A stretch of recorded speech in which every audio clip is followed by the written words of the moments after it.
আসসালামু আলাইকুম রহমতুল্লাহি ওবরকাতুহু। সম্মানিত দর্শক, দুর্বলের শাসন খুব ভয়ঙ্কর হয়।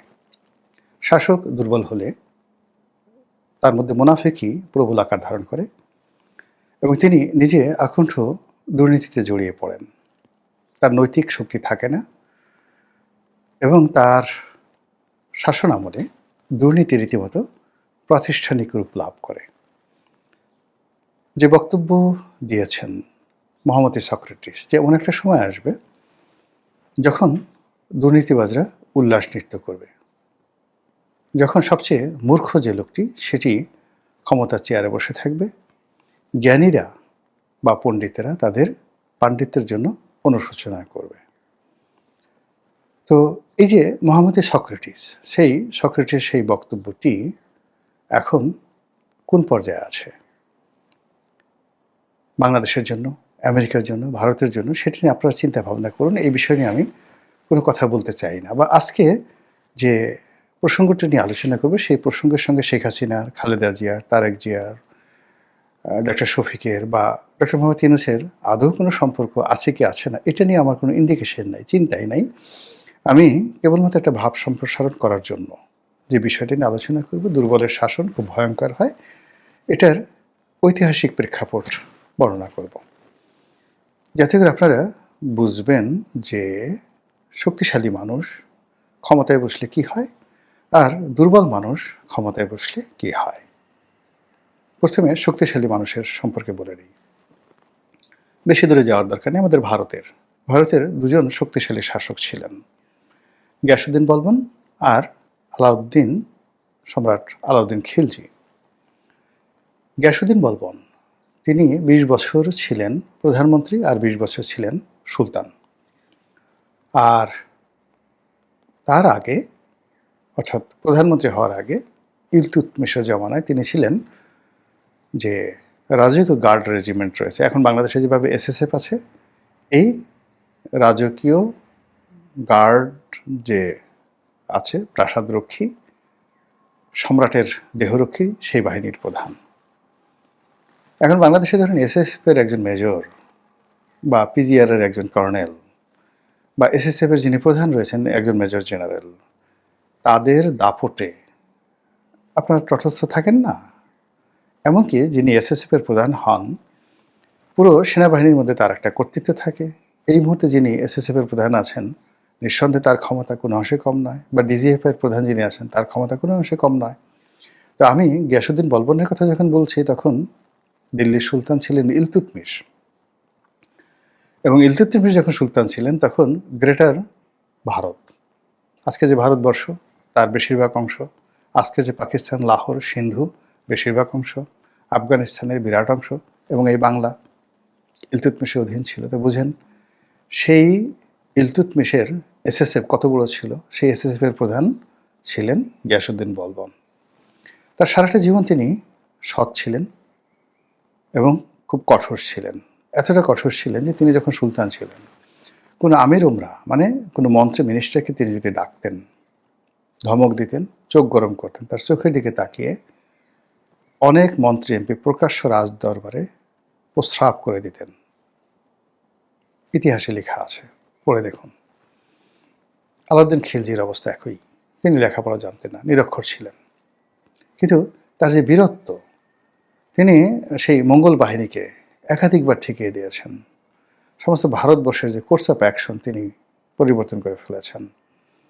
তিনি যদি না থাকতেন, এই ভারতবর্ষের অবস্থা সেই বাগদাদের মতো হতো। হালাকেও আক্রমণ করার পর যেভাবে বাগদাদ তছনছ করা হয়েছে, দিল্লিও ঠিক সেইভাবে তছনছ করা হতো। পুরো মঙ্গল আক্রমণকে তিনি ঠেকিয়ে দিয়েছেন। ইলতুৎমিশ তদ্রূপ। তিনি মঙ্গলদের বিরুদ্ধে যুদ্ধ করেছেন না, যুদ্ধ করেননি, শুধুমাত্র বুদ্ধি দ্বারা, কূটনীতি দ্বারা তিনি পুরো চেঙ্গিস খানকে তিনি ঠেকিয়ে দিয়েছেন। তো এই দুজন মানুষ, গিয়াসউদ্দিন বলবন এবং আলাউদ্দিন খিলজি, তারা তাদের যে কঠোরতা দ্বারা, নিষ্ঠুরতা দ্বারা রাজ্য শাসন করেছেন, বহু হত্যা করেছেন, বহু মানুষকে তছনছ করে দিয়েছেন, এবং মানুষের মধ্যে আতঙ্ক কোন পর্যায়ে চলে গেছেন। একবার বাদশাহ আলাউদ্দিন খিলজি তিনি তার চিফ জাস্টিসকে ডাকলেন, প্রধান বিচারপতিকে ডাকলেন এবং প্রকাশ্য রাজদরবারে তিনি একটা ফতোয়া জানতে চাইলেন। তো চিফ জাস্টিস খুব রসিক মানুষ ছিলেন।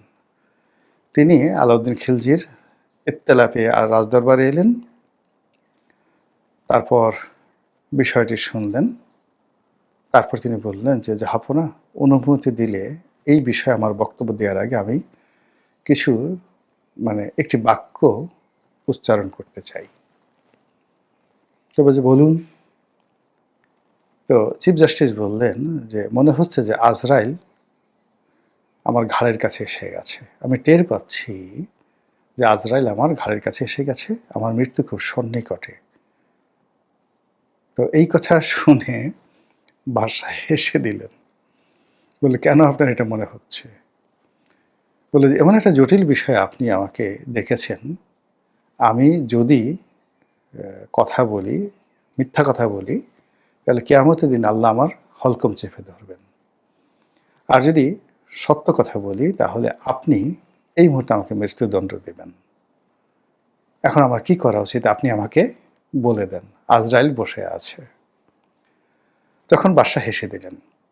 বাদশাহ হেসে দিয়ে বললেন, আলাউদ্দিন খিলজি হেসে দিয়ে বললেন যে আপনি সত্য বলুন, আপনার সেই সত্য যত নির্মম হোক আমি আপনাকে মৃত্যুদণ্ড দেব না। That was the administration, chief justice এবং সম্রাটের মধ্যে এই বক্তব্য। তো সেই ইতিহাস তৈরি করে গেছেন প্রায় 22 বছরের শাসন আমলে, যেখানে তার শাসনের সে আমার নির্বাচনী এলাকা গলাচিপাতে চালের মূল্য যা ছিল, দিল্লিতে একই চালের মূল্য ছিল।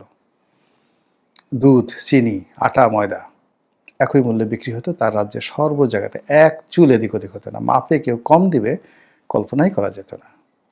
কত আগে আলাউদ্দিন খিলজি, আজ থেকে প্রায় সেই 700 বছর আগে। আর আমরা এত আধুনিক হয়ে এখনও দুধে ভেজাল দেয়া, মাছে ফরমালিন দেয়া, ওজনে কম দেয়া আমরা কমাতে পারছি না। তো এই যে শক্ত মানুষের শাসন পৃথিবীতে অনেক ইতিহাস তৈরি করে গেছে। আর দুর্বল শাসন, যখন শাসক খুব দুর্বল হয়ে যায় তখন কি হয়? দিল্লিতে যে কজন দুর্বল শাসক ছিলেন তাদের মধ্যে একজন ছিলেন ফিরোজ শাহ তুগলক। গিয়াসউদ্দিন তুগলকের মৃত্যুর পরে তার ছেলে মোহাম্মদ বিন তুগলক হলেন। তো মোহাম্মদ বিন তুগলক এরকম পাগলা রাজা ছিলেন, ভীষণ রকম পাগল। তিনি আলাউদ্দিন খিলজি বা গিয়াসউদ্দিন বলবনের সাথে তুলনীয় নয়।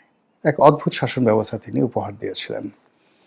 তো যাই হোক, সেই তার মৃত্যুর পরে কোনো উত্তরাধিকার খুঁজে পাওয়া যাচ্ছিল না। তখন তার এক আত্মীয়, চাচাতো ভাই ফিরোজ শাহ তুগলক, তাকে এনে সিংহাসনে বসানো হলো। ব্যক্তিত্ব দুর্বল, তারপরে চেহারা গোলগাল, এরপর লোভী, যত রকম মানুষের যে চরিত্র রয়েছে, চরিত্রহীনতার যা কিছু রয়েছে, সব কিছুই সেই ফিরোজ শাহ তুগলকের মধ্যে ছিল।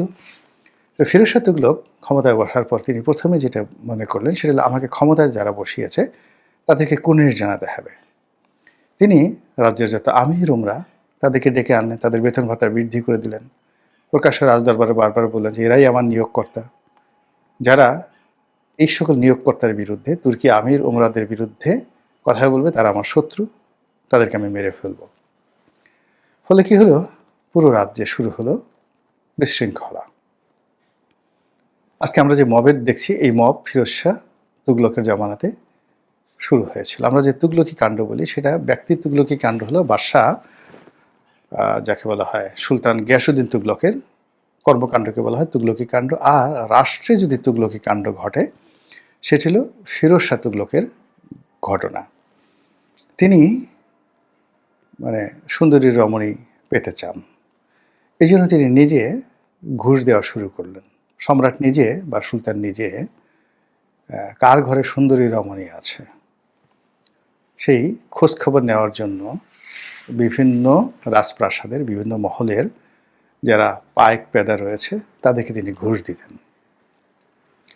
কার ঘরে সুন্দর ঘোড়া আছে সেই ঘোড়া কেনার জন্য, পাওয়ার জন্য তিনি ঘুষ দেওয়া শুরু করলেন। এটা ইতিহাসে লেখা, ব্যক্তিগত কথা নয়।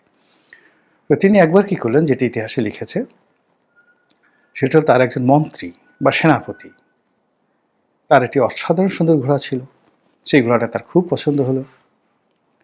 তো অনায়াসে তিনি সেই ঘোড়াটা অধিকার করতে পারতেন, নিয়ে নিতে পারতেন। কিন্তু সেটি না করে তিনি করলেন কি, সেই সেনাপতির যে আস্তাবল রক্ষক তাকে তিনি ঘুষ দিলেন।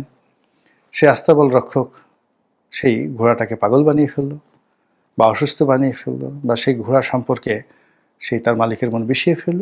এরপর সেই আস্তাবল মানে আস্তাবল রক্ষক যিনি রয়েছেন, তিনি সেই ঘোড়াটিকে বিক্রি করার সিদ্ধান্ত নিলেন।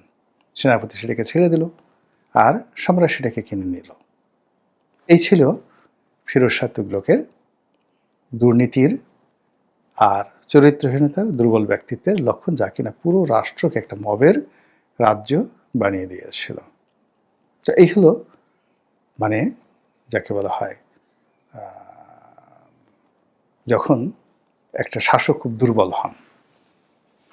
তো সেই দুর্বল শাসন যখন হয়, তখন বিভিন্ন পদ পদবীতে পাগল টাইপের লোক বসে যায়।